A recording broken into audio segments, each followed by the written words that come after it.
This is the X-Zone Broadcast Network, broadcasting worldwide on broadcast affiliates and satellite program providers, including CNN Broadcast Network, Sirius Satellite Network, Star Media, Good News Radio Network, Angel Broadcast Network, Wiki Broadcast Network, and WPBN TV. For more information on the X-Zone Broadcast Network, visit us at www.xzbn.net.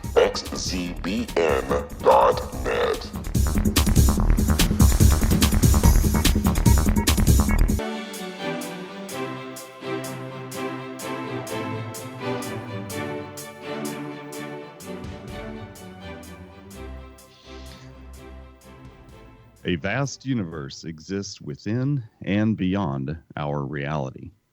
What we realize with our five senses is but a tiny fraction of all that is real. The universe is not a product of matter and energy, but it is a projection of consciousness and energy. Welcome to the World Beyond Radio Show. I'm Joe Weigant, your guide and advocate as we remove the blinders of our everyday lives and experience together all that exists out there in the world beyond our world. Welcome to the show, my friends. We, again, are going to be talking about energy and how it relates to the things that we think are our ordinary, everyday world. 30 years ago this year, I started training in the martial arts. And at that time, it was simply kicking and punching and blocking, and it was a means of prolonging a fight. And if we watch modern day movies today, we see guys punching and kicking each other for 2 or 3 minutes straight. And no one ever seems to lose a fight until the script says that somebody needs to finally stop fighting. But martial arts never started off that way. Martial arts started off as a piece of a larger puzzle that included everything about the way of life. And our guest today has a broader and a better view of that than I do. He has been training in martial arts for far longer than I have. Our guest today is Chris Thomas, who currently lives in Madison, Wisconsin. Chris has studied the martial arts since 1970. He holds a 9th degree black belt in Ryuku Kempo. He holds a 7th degree black belt in Isshin-ryu Karate-do. He has practiced Tai Chi Chuan for nearly 40 years. He is an internationally renowned teacher, and he has taught in a number of different countries.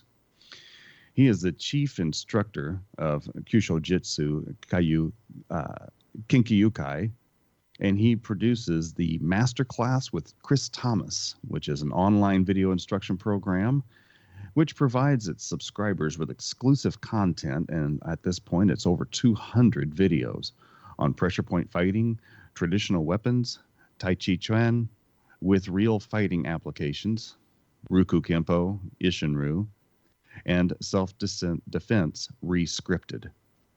His video blog, Reflections from the Masterclass, is available on YouTube. Chris is a leading expert in pressure point fighting, including Kyusho Jitsu, and he is the co-author, along with George Dillman, who is the preeminent expert, on a series of books on pressure point fighting. Thomas's articles and essays on martial arts have appeared in publications around the world. As a leader in the martial arts community, Chris Thomas routinely convenes testing boards of grandmasters to conduct examinations for advanced ranking. He also organizes training events which bring together the world's most respected instructors of Kyusho Jitsu.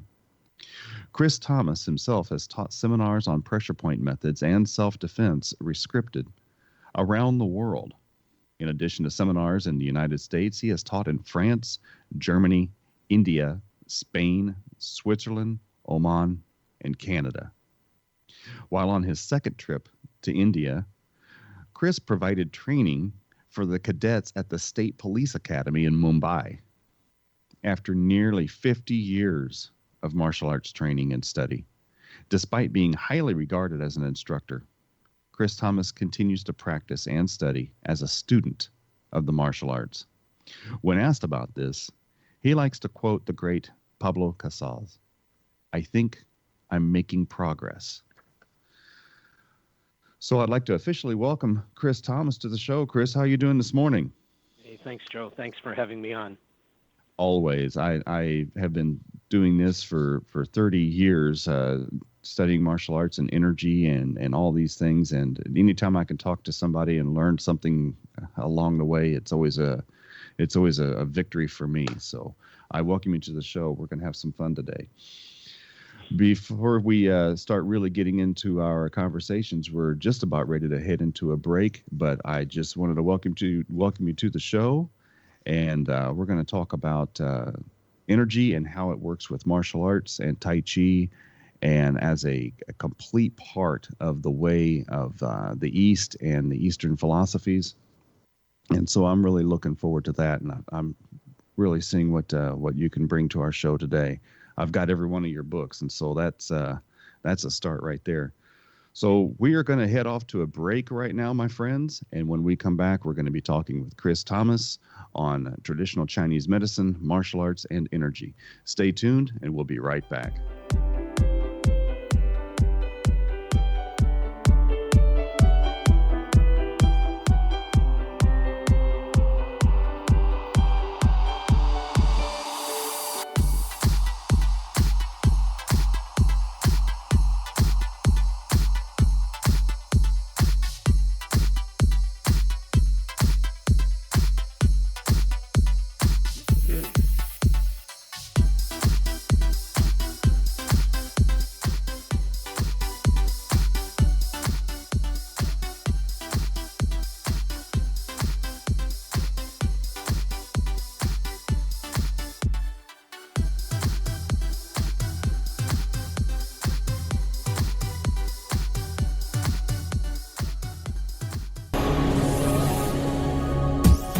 This is the X-Zone Broadcast Network, broadcasting worldwide on broadcast affiliates and satellite program providers, including CNN Broadcast Network, Sirius Satellite Network, Star Media, Good News Radio Network, Angel Broadcast Network, Wiki Broadcast Network, and WPBN TV. For more information on the X-Zone Broadcast Network, visit us at www.xzbn.net.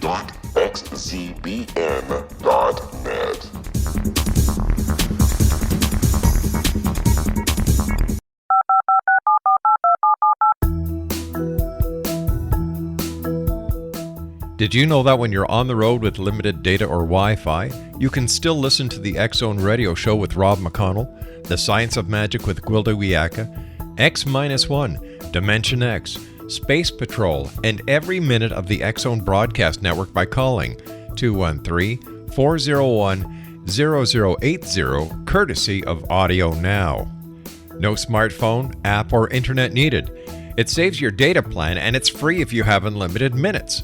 Call 213-401-0080 to listen on any phone, anytime, anywhere. Remember 213-401-0080 for the best of the paranormal, parapsychology, and sci-fi radio programming anywhere, 24/7, 365.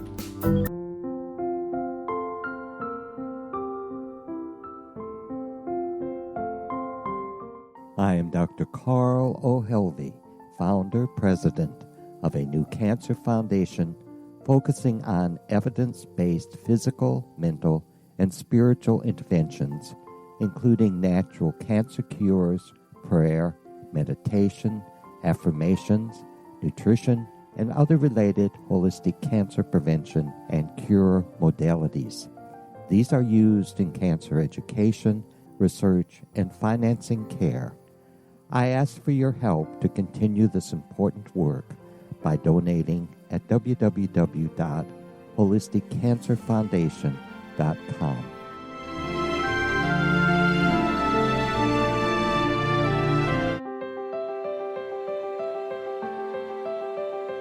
Wouldn't you love to know the secret to everything? I'm Dr. Kimberly McGeorge, and on The Secret to Everything, we will merge the practical with open investigation into all realms of the mysterious.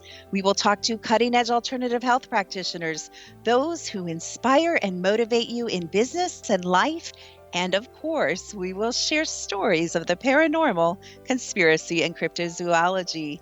You will transform because of the frequency I carry, the frequencies my guests carry. Life may never be the same after you listen to this program, for the secret to everything is for you, the listener, for those who desire more in every area of their lives and believe that it can still be found. Listen and discover thesecrettoeverything.com.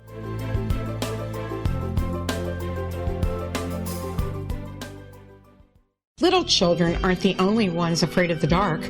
Millions of soldiers return from war zones with PTSD, anger, frustration, fear, and loneliness, much of which surfaces during the darkness of the night.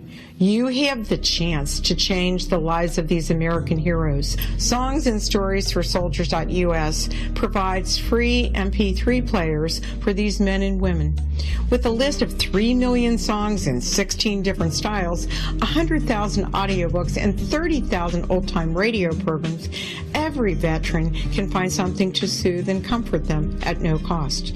All our players contain an 8-hour audio program designed to help veterans fall asleep. With 1,500 plus vets now participating, it's our goal to deliver 10,000 audio players this year. Go to our website at songsandstoriesforsoldiers.us. Help us help a veteran make it through the night.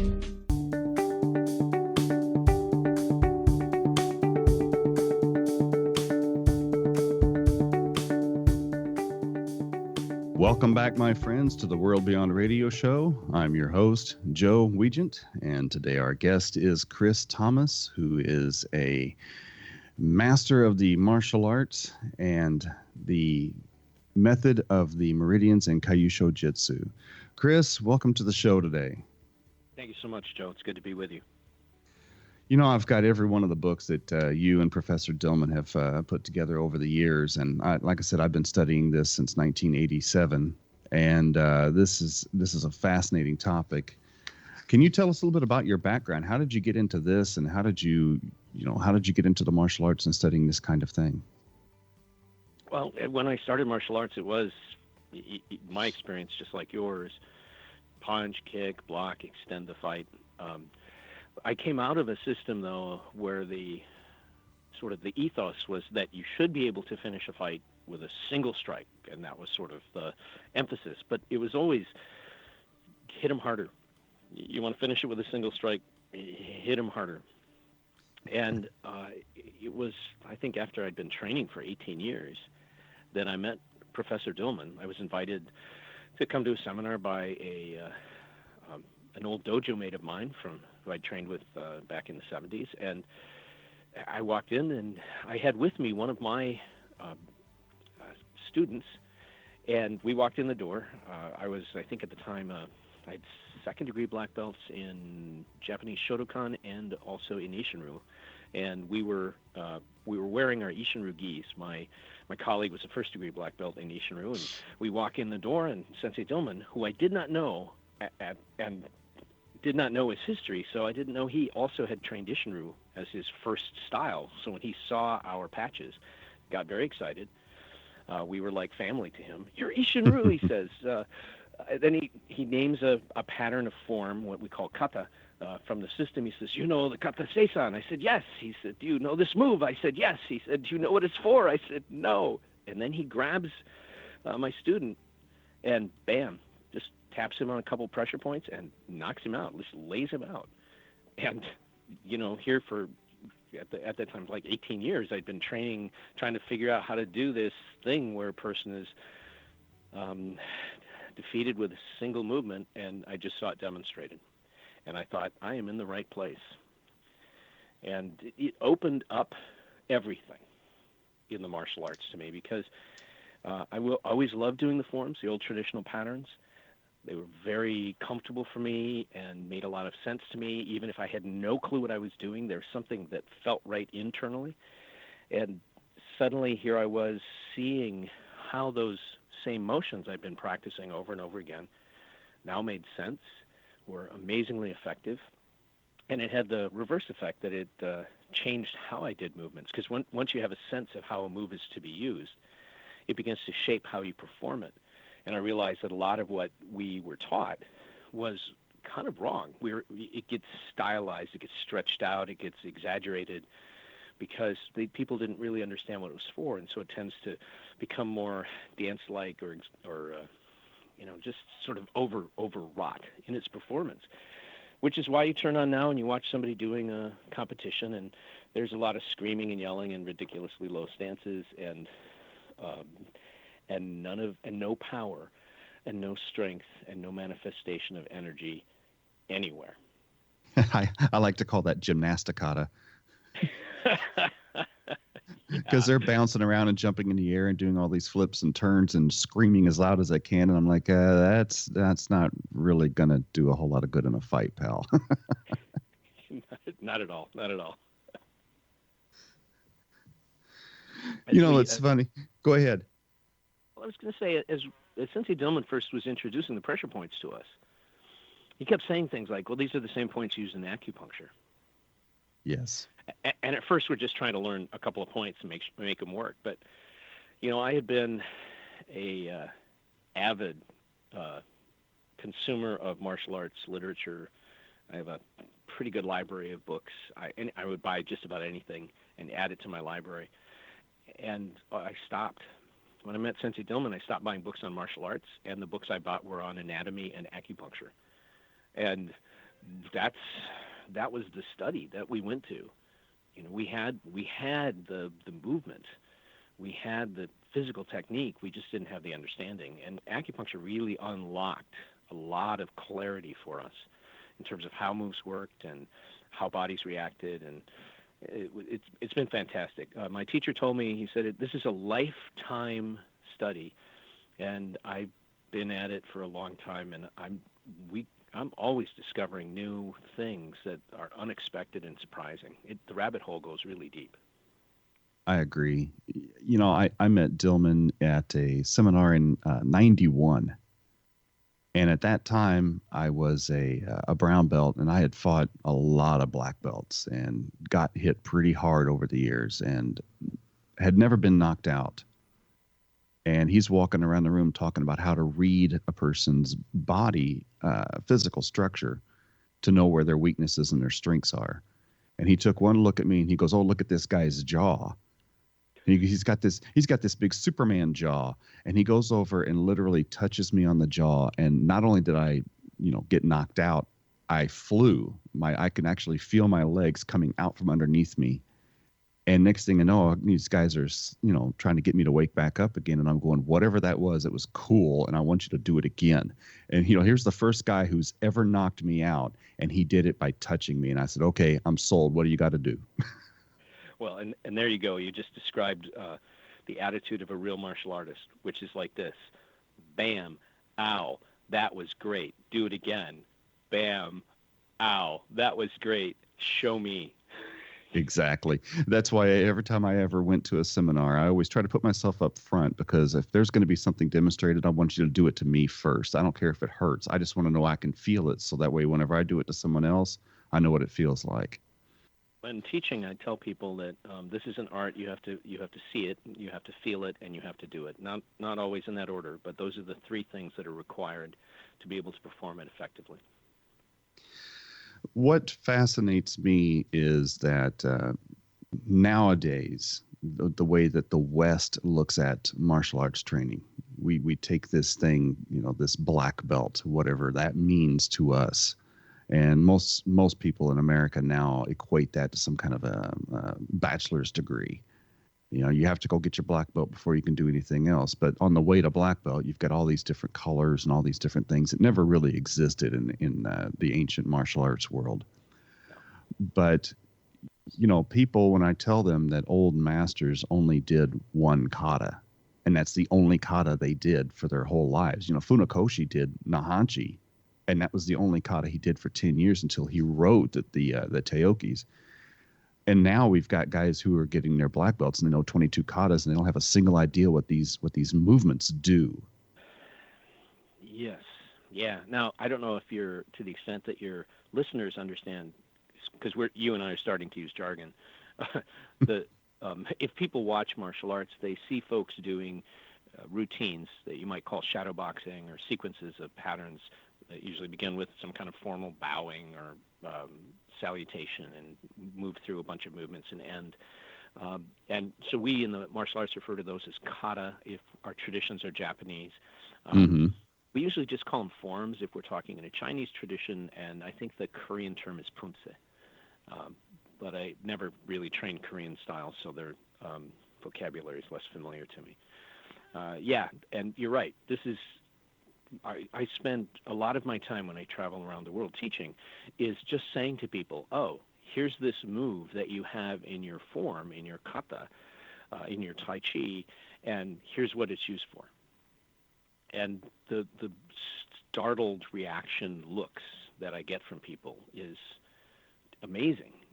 But I know the feeling because I was there going, oh my goodness, that's what it's for? That makes perfect sense. And then after about a half hour, how could I have ever thought it was something else? Exactly. So how does traditional Chinese medicine, the pressure points, the meridians, the energy systems, how does this apply to the martial arts? How did it get from there to here? Well, so let's consider a movement from a form. When you see somebody doing something, all you see is their body moving in the air, and you wonder what's that for. You walk into a, say, karate school or a taekwondo school, and you see somebody raising their forearm up to about the height of their forehead, and what's that for? You say, oh, that's an up block. You use this to stop somebody trying to hit you in the head. But the minute you understand pressure points and you start looking at that movement, you realize that movement actually has two components to it. There's a part where you're sort of winding up, and then a part where you execute that action and you raise your arm up. And if you look at that first piece and you say to yourself, well, what if a guy grabbed me by the lapel? And as I do that first piece, my arm strikes down on his arm, and I happen to hit him on a pressure point, which is called lung 5. The Chinese name is Chusei. And when I do that, his body starts to move and react from that impact. That's a vulnerable place on his body. It's a place on his body that, if you try to poke somebody in the eye, they blink because they know that's a vulnerable spot.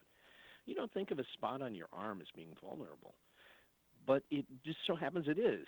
When I hit it, the body reacts and twists and turns, and as I'm watching this person's body come towards me, I notice that their head rotates and their neck starts to stretch, and right on the side of their neck is coming right at me, like literally as if it to say, please hit me here. So I just take my forearm and I raise it up to politely oblige. And it turns out that what I hit is a point on the large intestine meridian, large intestine number 18, which is called Futu. Well, I go, well, why did that point come forward? And now I go and look into acupuncture, and sure enough, the meridians, lung and large intestine, are related to each other. They're what's called a husband-wife, yin and yang pair. And so sure enough, I start looking more, and I see as I attack points on the lung meridian, points on the large intestine meridian become vulnerable. And the same thing goes the other direction. And then I start to notice some other things happening in the body as well. Gosh, if I hit the point on the forearm just near the elbow called large intestine 10, the Chinese name is Shusanli, I start to notice that the head comes forward, and in particular, probably the same spot where Professor Dillman hit you. It's a point called Fengshi at stomach 5 on the side of the jaw. It just jumps out at me. Well, why in the world would that happen? Well, it turns out that as energy flows from the body from one meridian to the next, it follows a cycle, what we call the diurnal cycle. So it's always moving from one meridian to the next. And sure enough, when I hit this point on the large intestine meridian, which sort of obstructs the energy in that meridian, the stomach meridian starts to show up as a vulnerable target. And so what we see is that the principles of acupuncture, 5-element theory, yin-yang theory, 24-hour theory, they actually start to show up predictively in how the body responds to everything that's happening. So I hit somebody, the body responds in a certain way that matches what acupuncture suggests is going to happen. And it becomes like an algorithm that we use. we literally know where to look. It's incredibly convenient because you start to understand how the body reacts to being hit in certain places. Well, we're going to get right back to that in just a second, and we'll let you continue with that thought. My friends, you're listening to the World Beyond Radio Show. Stay tuned. We'll be right back with Chris Thomas.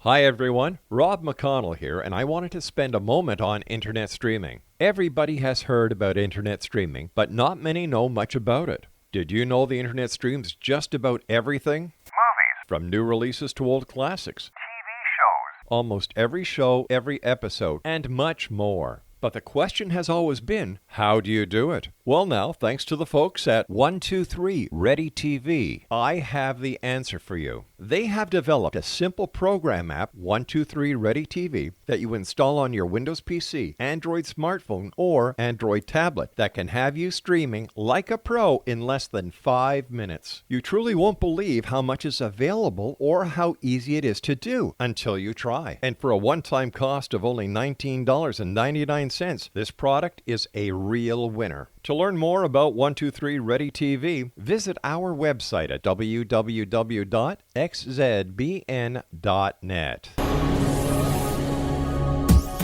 This is the X-Zone Broadcast Network, broadcasting worldwide on broadcast affiliates and satellite program providers, including CNN Broadcast Network, Sirius Satellite Network, Star Media, Good News Radio Network, Angel Broadcast Network, Wiki Broadcast Network, and WPBN TV. For more information on the X-Zone Broadcast Network, visit us at www.xzbn.net.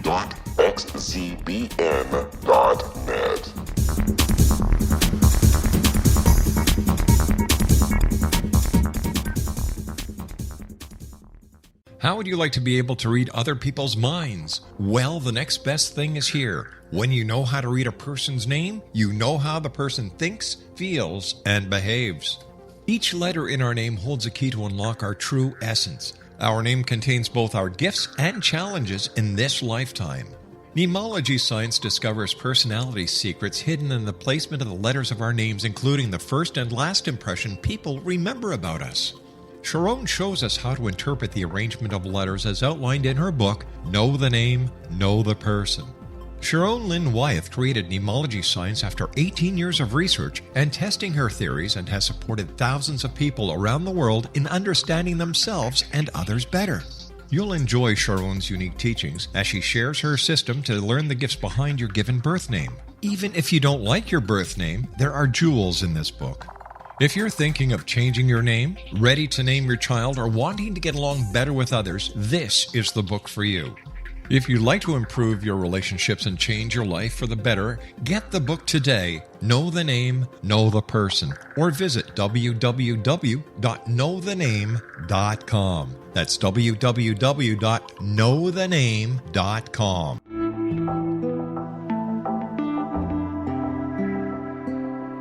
Take a step back in time and discover old Florida cuisine at Marsh Landing Restaurant in Fellsmere, Florida. Enjoy delicacies such as frog legs, gator tail, catfish, and swamp cabbage, or enjoy the more traditional cuisine such as hand-cut Angus steaks, ribs, and seafood.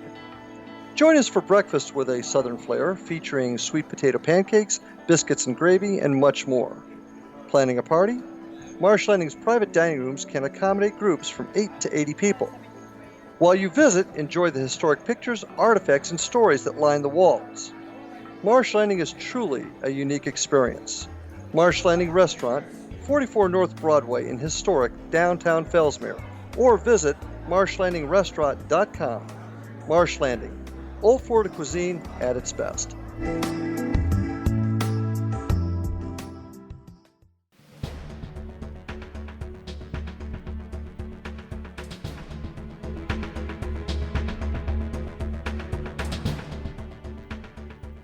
Welcome back to the World Beyond Radio Show. I'm your host, Joe Weigant, and this hour we are talking with Chris Thomas, martial arts expert and teacher. And when we went to our break, we were discussing how the energy flows from places in the body to other places in the body. And by working with the theories on how that happens, we can learn more about what it takes to stop an attack or be able to thwart some kind of other action that's being presented to us. So, with energy moving from one place in the body to the other, and we are able to activate pressure points on the body, how do we know how to predict those things? Yeah, so acupuncture has a set of principles that are they're just part and parcel of how acupuncture operates. I'll give you an example. There's what's called the 5 phases or the 5-element theory. And this suggests that if you attack or if you put a needle in a certain point on the body, you're gonna have effects on other meridians. So I'll use large intestine again. We use large intestine a lot because it's on the arm, and if somebody reaches out for you, the first thing that reaches you is their arm. So we start with the points that are available because that's just smart and easy. But in acupuncture, you also tend to use the distal points. So that'd be the points that on the forearm and the hand, and the points on the calf and the foot are the most common points used in acupuncture treatments. So when we look at a point on the large intestine meridian on the forearm, it has a characteristic called metal. And so then we know that one of the things that's going to happen is that's going to have a positive or tonifying effect on meridians which are characterized as water meridians, so that would be kidney and bladder. But it's also going to have what's called a sedating, or we might say a negative effect on meridians that are characterized by wood, and that would be liver and gallbladder. So what that means is that if I'm talking strictly energetics, what I'm saying is that hitting the large intestine meridian weakens gallbladder and liver, making them more vulnerable, so I can actually follow up and hit them. There's maybe an easier way, though, to talk about it. I call it acupuncture, or like pressure points for dummies. And it goes like this. If I hit the large intestine meridian, you can imagine, for example, that somebody grabs me and I strike large intestine 10, very favorite point that we use a lot, and I get a big reaction. But if I look at how his body moves, one of the things that actually occurs is that his butt will move away from me, because his body is trying to literally protect the organ of the large intestine, which is also referred to as the colon. It moves out of the way to escape. And while that happens, the body also then moves something towards me. It sacrifices something else to protect the perceived threat to the organ that I'm accessing through the meridian. And what it sends forward is what I hit. And it turns out what it sends forward is what is weakened. So the language of acupuncture becomes predictive for us. Now, this is a very important point, because some people here talk about acupuncture and they talk about energy, and they're like, oh, that's a bunch of new age mumbo-jumbo hooey. And even if I didn't believe in the existence of chi and energy, even if I hadn't experienced that at work in my own life and practice, acupuncture would still be valuable, because what the Chinese did was they looked at meridians and they looked at pressure points as in terms of how they were related to one another. Instead of looking at them from the perspective of how things work, we in the West take a kind of a mechanistic perspective. Oh, you have a headache. What's the mechanism behind a headache? How do we get the headache to go away? The Chinese look at relationships. They see the headache as being related to something else, and they're trying to figure out what those relationships are. So even if all acupuncture is a language of relationships, it's still a predictive language, because it bears out in how the body actually responds. And it turns out when we talk about pressure points, if I talk about an individual pressure point just by itself, and I'm teaching people how to use the point, you'd swear I was an anatomy teacher. I'm like, oh, here's the tendon that connects the triceps to the elbow, and in the tendon there's a place where a nerve and tendon cells connect together. It's called a body of Golgi's, and this particular spot in the body, that's a sensor that's monitoring the tendon, and if I activate it with this kind of a movement. It tricks the spinal reflex and it causes the arm to move in such a way that then I can lock it out into an armbar. So suddenly I just sound like, I'm an anatomy prof talking about nerves and tendon receptors and fusiform fibers and all this kind of stuff. But as soon as I start talking about more than one point, I have to switch to a language that describes relationships. And the relationships, that's what acupuncture language is. So even without concepts of qi, acupuncture language is incredibly rich and useful for martial arts practitioners because it gives us a sort of algorithm for calculating how a body's going to react. And I want to bring this back for just a second to the forms, to the sort of solo practice, because what happens when I do a movement in my solo practice, once I understand what it's for and I have this knowledge of acupuncture points and how they interconnect, I start to see my opponent's body moving with mine, almost like two dancers dancing together, or maybe more accurately, a puppeteer and a puppet, because my opponent becomes the puppet once I start hitting them. Their body moves in a way that conforms to the movement I'm doing, and my movement sort of gets it going and then receives their reaction and sends it in a new direction, and you can see them sort of fitting together, and it's a really remarkable thing. And this, by the way, is a clue if somebody's trying to figure out what the meaning of their form is. The answer is if the way you move matches it, to your benefit, the reaction of your opponent's body, then you probably have a pretty good application going on there. Well, let's talk more about the application of qi, because the Americans tend to want to divide everything into tiny pieces. Mechanistic is the word you use. We tend to want to specialize in tiny little bitty pieces of a larger framework, and taking the Monet down to the point. Yep. And so the Chinese philosophy and Indian philosophy does not at all think in that way. Everything is connected like spaghetti. And so whenever you start talking about qi, you automatically have to bring in philosophy and religion and martial arts and medicine and psychology and all these other kinds of things. So how does qi weave all these different, what we would say, disparate pieces together into one philosophy? Yeah, it's a fantastic question, and of course the biggest problem for us is that we have no idea what qi is. I think that as we talk about qi, we are in the same place that physicists are when they talk about what they call dark matter and dark energy. They're pretty sure it's out there. They see an effect, but they can't measure it, and they don't have a clear definition of what it is. What do we have? We have a word, qi, ki, prana, ruach, pneuma, spiritus, this word across cultures that always means roughly the same thing. It means, on the one hand, spirit, and on the other hand, breath, but no real sense of what that turns into as a concrete reality. So for me, there's a really helpful concept, which comes from Chinese martial arts, internal martial arts. They say yi leads qi, intention directs energy. And when I think that way, it's very helpful. So, if I hit a pressure point, there's this process of teaching people how to do these techniques.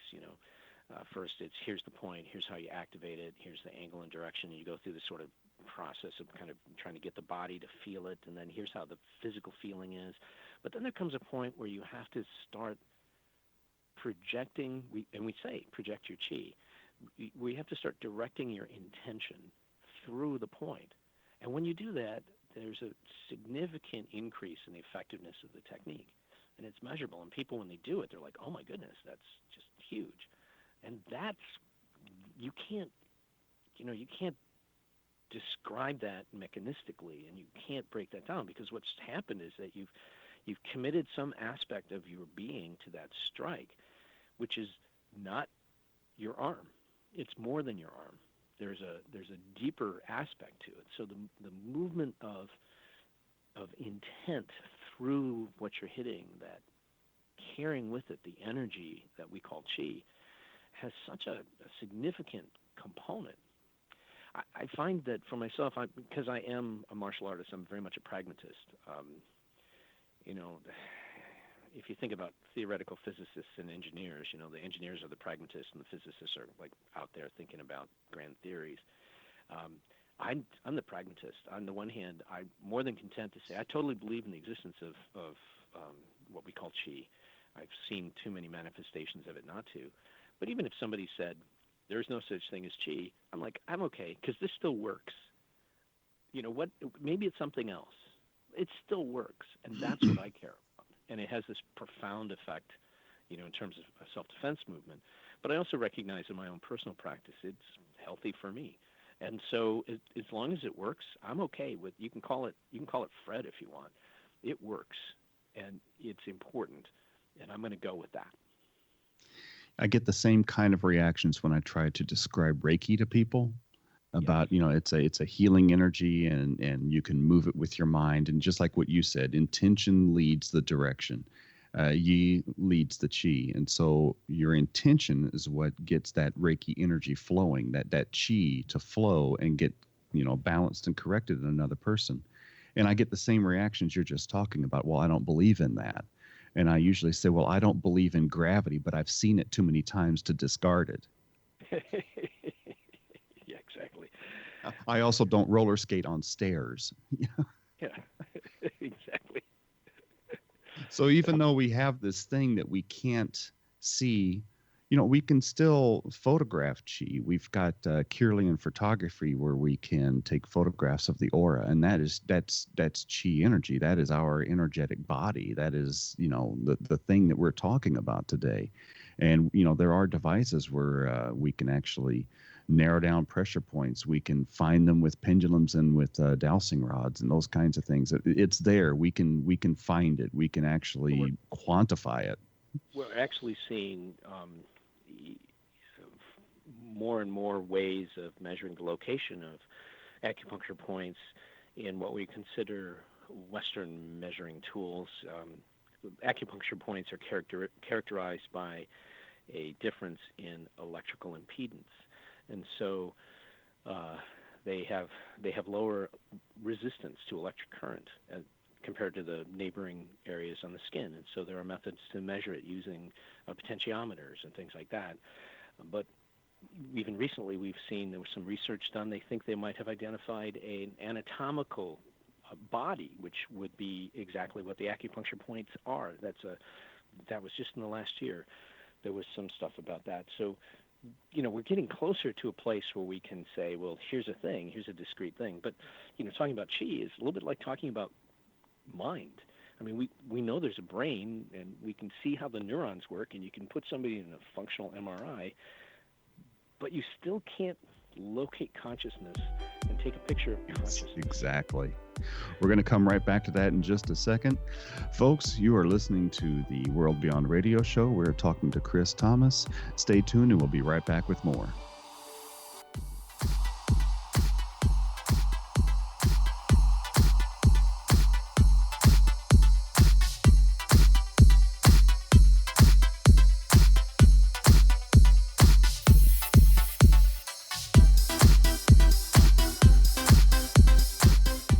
Hi everyone, Rob McConnell here, and I wanted to spend a moment on internet streaming. Everybody has heard about internet streaming, but not many know much about it. Did you know the internet streams just about everything? Movies. From new releases to old classics. TV shows. Almost every show, every episode, and much more. But the question has always been, how do you do it? Well now, thanks to the folks at 123 Ready TV, I have the answer for you. They have developed a simple program app, 123 Ready TV, that you install on your Windows PC, Android smartphone, or Android tablet that can have you streaming like a pro in less than 5 minutes. You truly won't believe how much is available or how easy it is to do until you try. And for a one-time cost of only $19.99, this product is a real winner. To learn more about 123 Ready TV, visit our website at www.xzbn.net.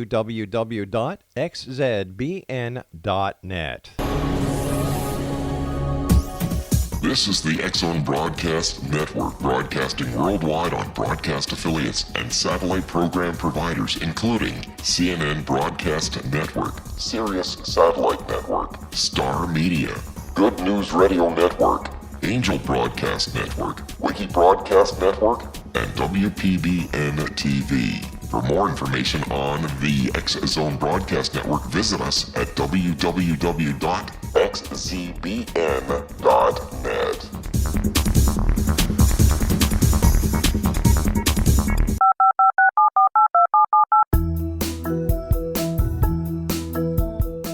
Did you know that when you're on the road with limited data or Wi-Fi, you can still listen to the X Zone Radio Show with Rob McConnell, The Science of Magic with Gwilda Wiyaka, X-1, Dimension X, Space Patrol, and every minute of the X Zone Broadcast Network by calling 213-401-0080, courtesy of Audio Now. No smartphone, app, or internet needed. It saves your data plan and it's free if you have unlimited minutes. Call 213-401-0080 to listen on any phone, anytime, anywhere. Remember 213-401-0080 for the best of the paranormal, parapsychology, and sci-fi radio programming anywhere, 24/7, 365.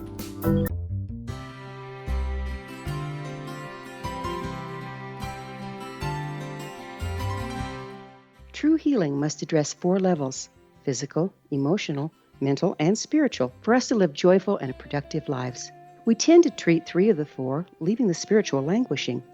If you're tired of the same dysfunctional patterns cropping up in your life, Soul Balancing is for you. Trixie Phelps, owner and founder of Soul Balancing, is a naturally gifted energy healer trained in numerous esoteric forms, including shamanism. Trixie has created a powerful modality that safely and effectively clears your energetic field. A soul balancing session can remove interference, heal trauma, and restore your hope. Contact Trixie for a life-changing long-distance session today, www.soulbalancing.world.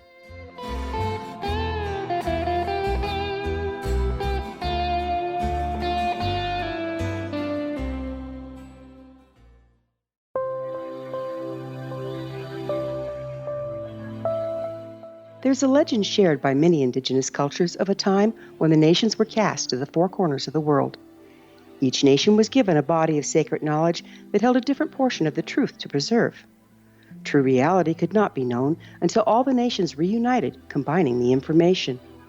If a single one was missing, the world could not be reborn and darkness would prevail. The Science of Magic Radio is dedicated to reuniting the sacred knowledge. With the understanding, none of us has all the answers, but together we can open new perceptions and possibilities. Through our combined vision, the world can be reborn into a place where darkness no longer prevails. Join me, Gwilda Wiyaka, and the Science of Magic daily on the X Zone Broadcast Network, xzbn.net, or visit us at thescienceofmagic.net.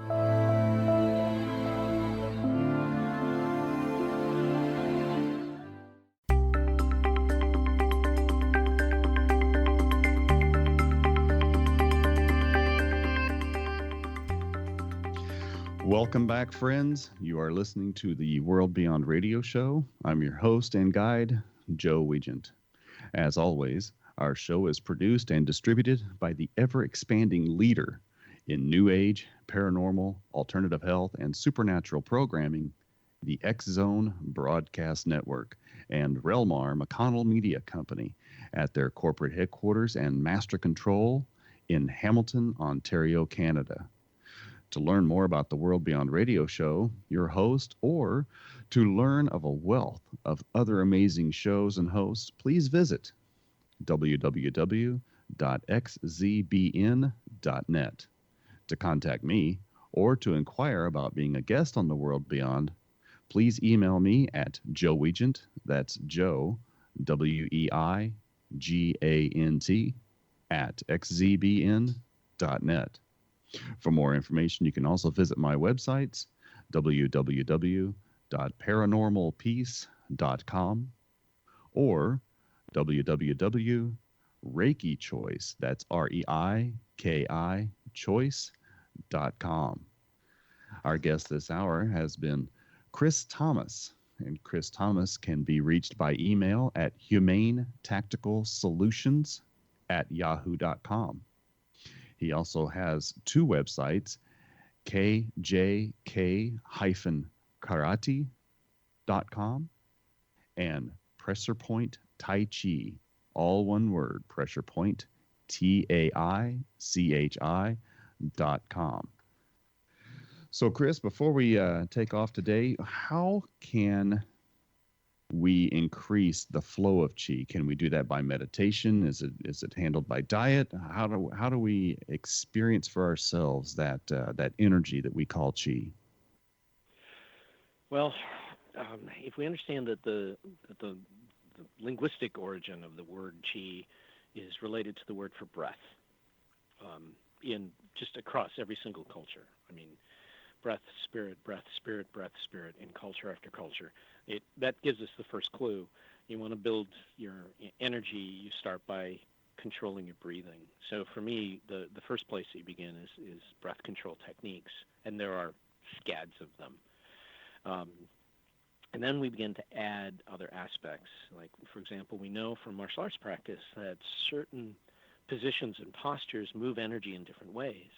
And so knowing just how to stand, we have a lot of times when I'm training people. Most martial artists, it's weird, they supposedly spend all this time working on stances, and yet they're not standing right.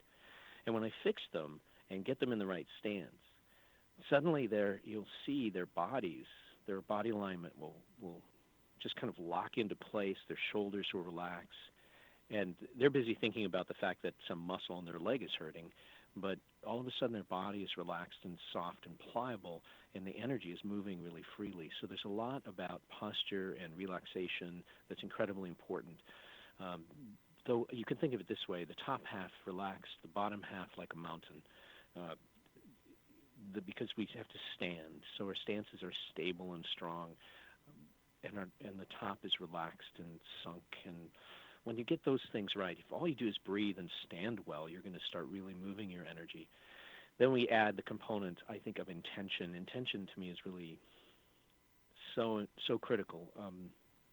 As a Tai Chi practitioner, for years I'd been told, move your chi into your hand, move your chi into your feet. Never could do it. And after I met Sensei Dillman, he said right from the beginning, he said, the pressure points are all found in Tai Chi. And it never occurred to me to go look at my Tai Chi. I just was busy pouring through my forms that came out of the Okinawan traditions. But one day I was doing Tai Chi. I was just in my backyard doing Tai Chi, and I was in the middle of one of the movements, and I suddenly said to myself, oh my goodness, I know what this is for. And I could literally see in my mind what points I was hitting and how that worked. And so I started doing the form, and I went on to the next piece of it, and I knew what this is for, and I went on to the next piece. And at each movement kind of opened itself up to me. I shouldn't say each movement. I know that some of them I went, I have no idea what this is, but I'll figure it out someday. But as I went through, I could see these actions and how they applied. And when I got done with the form, I was just focused on picturing in my mind what I was doing as application. When I got done with the form, I looked at my hands, and my hands were bright red because for the first time doing Tai Chi, my Chi had actually moved. And this is the power of intention, that knowing how to move your intention is incredibly significant. Then there's a ton of other practices and techniques, things that you can say, people call mantras. In the Western tradition, in the Western Christian tradition, there's something known as a breath prayer, which in my own practice I find incredibly useful and very, very powerful. And these are ways of moving energy. And, especially if you start including into your practice of breathing and posture and energy movement, start including spiritual components, it becomes a spiritual practice as well as a simple health practice. It is possible to practice Qigong on what you might call a strictly secular level, but why? You're standing there and you're in that moment of centered place. Why not, reach out beyond to the divine? Why just stand there and breathe? So for me, it becomes a literal part of my prayer life, is linking the practice of what we call Qigong with these traditional practices in the Christian tradition of prayer and breath and seeking the face of the Almighty. And it's a tremendously powerful practice, and it allows you to live in a much more centered and healthy way. Can you briefly describe what this breath prayer is and how that works? Oh, sure. It's actually people who grow up in Christian traditions probably already know it. It's likely the second oldest Christian prayer in continuous usage. The oldest would be what we call the Lord's Prayer. The second oldest prayer goes like this: Kyrie eleison, Christe eleison, Kyrie eleison, which means Lord have mercy, Christ have mercy, Lord have mercy. And all you do is you take a breath. And as you exhale, you repeat the prayer. And each time you inhale, you exhale and repeat the prayer. And you use that as a kind of anchoring place as you breathe and focus and open yourself up to, the grace of the divine. And it's incredibly simple to do. And there are ways to modify it for folks who don't come from a Christian tradition but still want to include it as that sort of practice as part of their, spiritual connection. They can find breath prayers. Every tradition has some version of a breath prayer. And I've just found that to be so incredibly useful that as I use that practice, it really keeps me in a centered place, a strong place.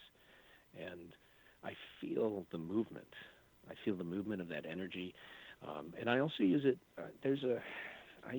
that prayer for me and that practice for me is so powerful that I use it a lot. As a Christian clergyman, I engage I'm supposed to pray for people who are sick, lay hands on them and anoint them with oil. And as I do that, I use that prayer as a way to stay focused and centered in that moment of praying for somebody's healing. And I've just found these practices to be incredibly powerful and effective, and I keep noticing how all of the lines blur. We like to draw a line and say this is sacred, this is secular, the profane, and here's science, and here's metaphysics, and here's religion, and here's philosophy over here, and then here's practical capitalism and socialism and communism and all the sort of isms of our world.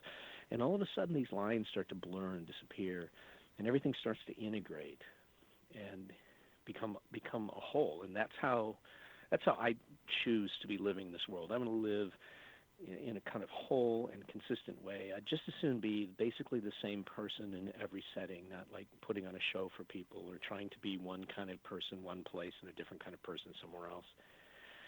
And breathing and praying and standing and moving and the two sides of that strange coin, a martial art which has the capacity to knock somebody out without actually harming them, which is a wonderful characteristic of pressure point techniques.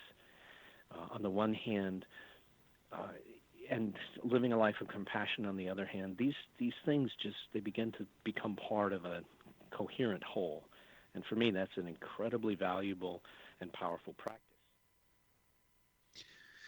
Now, as a member of the clergy, have you, during your training into that field, is the energy along with some of those breath prayers and some of that stuff, is that even brought up in that training, or is it so like what you said, secular and so separated that it's basically a prayer that is taught, but you made more of it? Yeah, I'd have to say that I had to make the connection to my Qigong practice. And in part it's because I describe myself as being incredibly lazy. I'm a guy who's really driven to get a lot of stuff done, but I'm really lazy, so I have to find the most efficient ways to do it. So I could spend, time praying, and then I could spend time doing Qigong. And I said, well, why should I do that? Why don't I just put them together? Just because, there's no reason I can't do them at the same time. And sure enough, they fit together. So that's, granted in the course of training, I learned about different prayer modalities and ways in which people have prayed throughout the Christian tradition. So I knew about the breath prayer for a long time. But when I linked it up with my Qigong, it just made it was smarter, more efficient, more effective, and that was a wonderful piece to my personal practice. So. Do you also practice acupuncture? So the best I could do is to describe myself as as an apprentice. What that means is that I know way more about acupuncture than I should. In fact, when I first walked into the door of my acupuncturist, who's now a good friend of mine and a Tai Chi student of mine, when I walked into the door, I said, "I need you to stick needles in."